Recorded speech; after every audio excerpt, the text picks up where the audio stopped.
All right, everyone. This is the playoff round one recap. We are finally here at the playoffs. It's crazy how fast this went, really.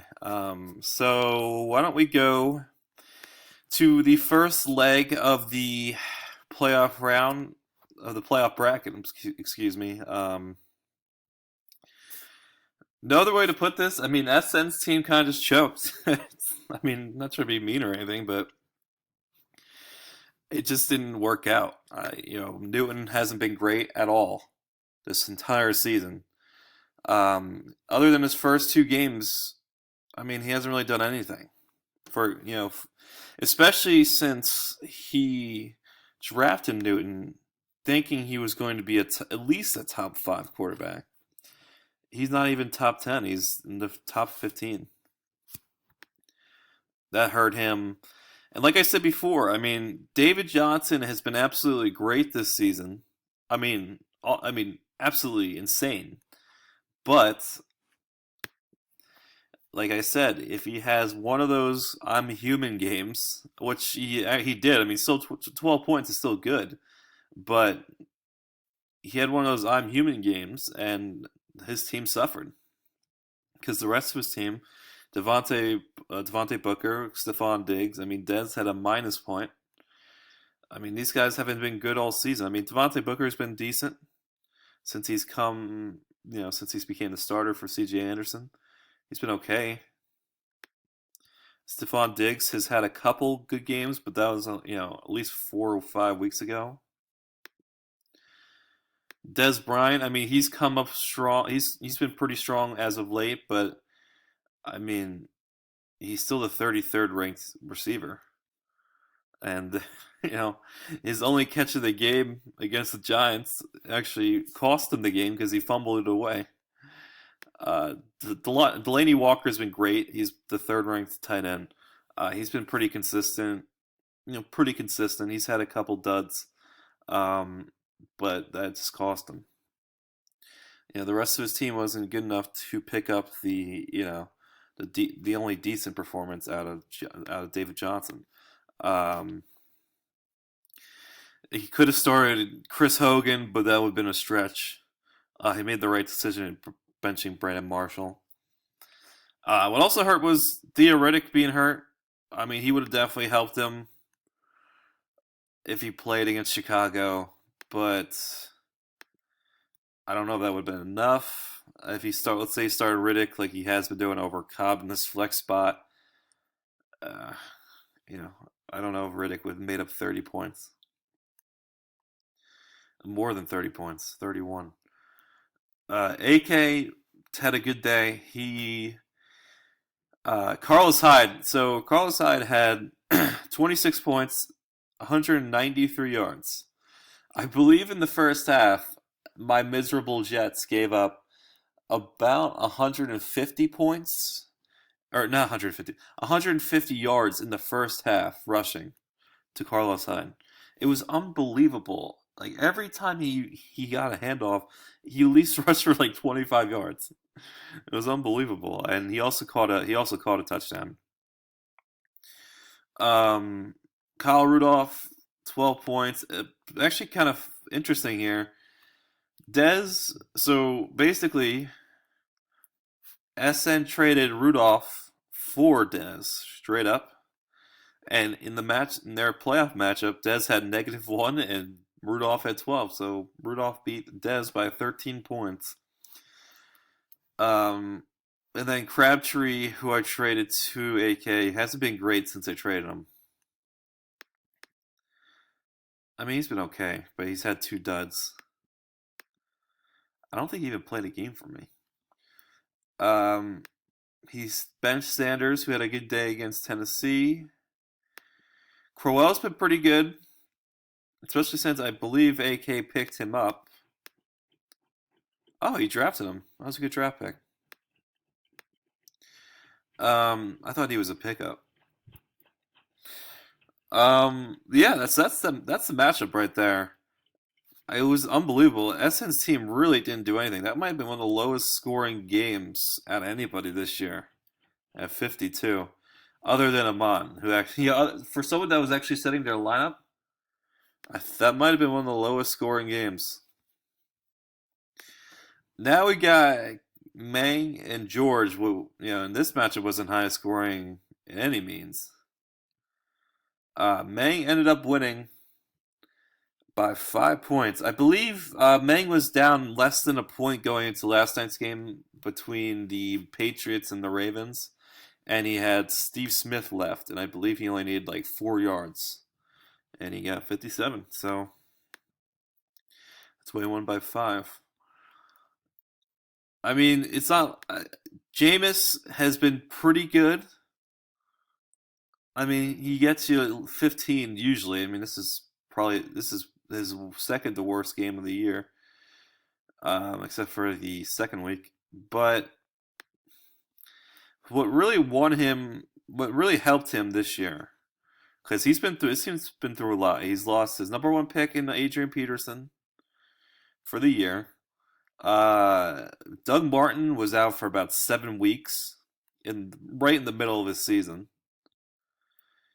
He had Alshon Jeffrey, his number one wide receiver, I believe his number one wide receiver. He was out, or he wasn't good at all, and then he got suspended for 4 games. And then he traded Jarvis Landry to George for LaShawn McCoy, and what might be one of the trades of the year. Which is incredible how good LaShawn McCoy has bounced back. LaShawn McCoy is the 6th-ranked running back, but he's missed that game due to injury, and I believe he hurt himself in the first quarter of this game. So, he plays those 2 games. I think he's top 5. So that was a great trade for Mang, and it worked out for him. That's basically why, Mang beat George, is because of McCoy. And Landry didn't even play for George's team. What also won him the game, I mean, George, I believe, hasn't scored under 80 points in a while.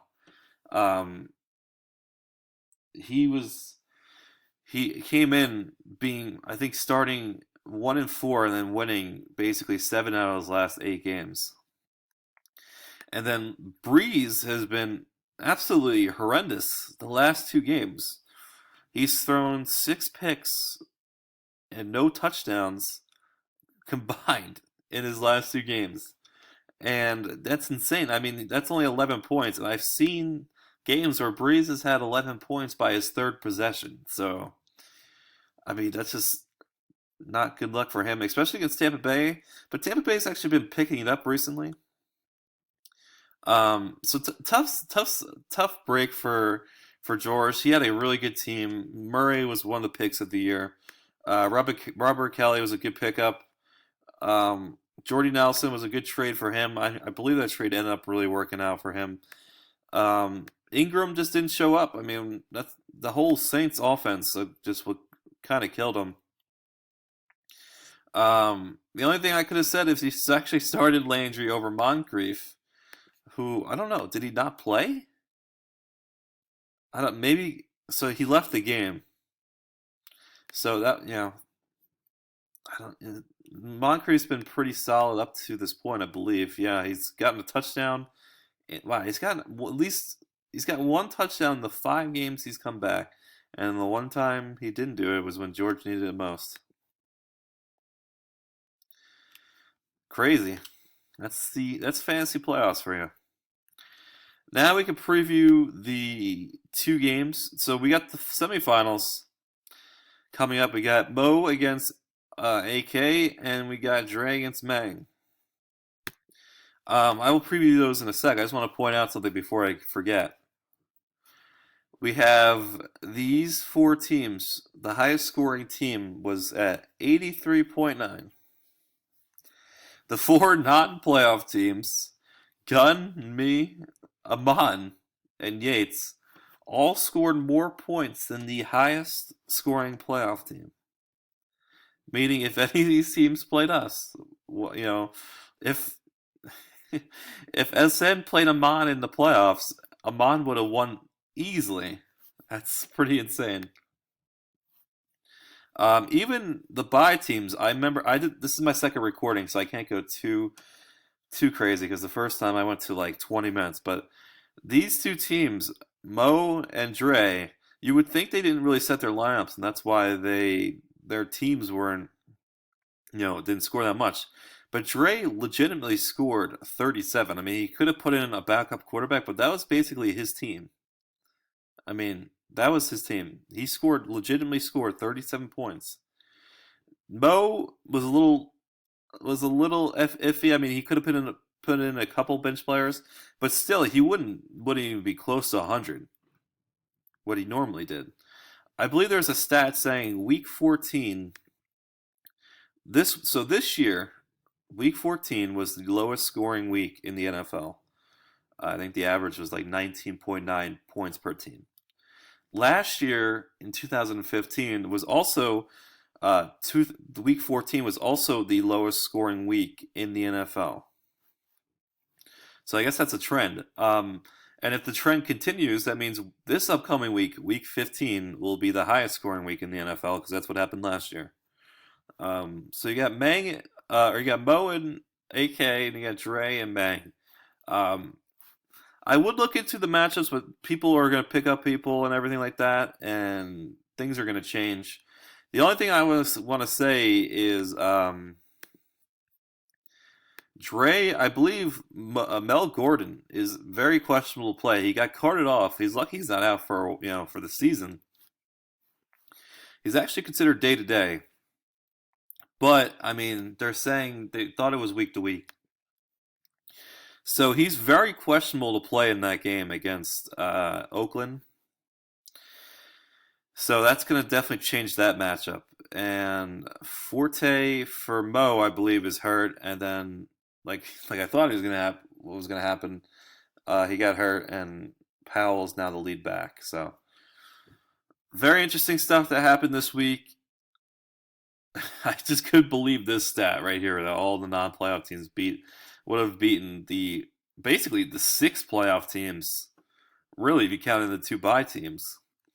So those two bye teams, that's why they got the bye, and that's they're good enough. That's why they deserve this. They deserve the chance to not have to play the first round. So they get to basically I don't want to say redeem themselves, but they get to prove themselves in the week two in the semifinals. So that's it, everybody. So the four playoff teams are going to get their waiver claims in. Other than that, we'll see you next week, and there's a possibility within the next 2 weeks, there's going to be two more videos. I'm going to check my time. There's going to be two more videos, and that's going to be the semifinal recap, and then it's going to be championship week recap. So within those two videos, there might be a draft recap where I'm looking over the good draft picks, the bad draft picks, and everything in between, which should be interesting because there's only going to be couple games to review that time. So that's it, guys. Hope you guys have a good week, and see you later.